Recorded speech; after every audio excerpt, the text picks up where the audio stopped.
माघ पंचमी में होला माँ शारदे पुजाई, माँ शारदे पुजाई।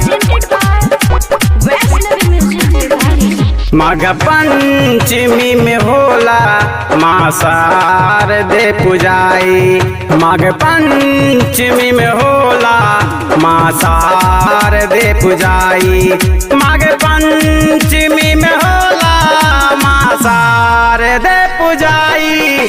सब भक्त अइले बा माँ शारदे दुआरी, सब भक्त अइले बा माँ शारदे दुआरी।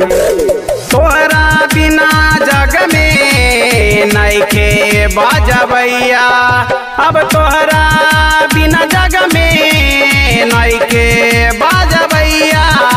नागेंद्र जी के सपना मैया देलू तू पुराई, नागेंद्र जी के सपना मैया देलू तू पुराई।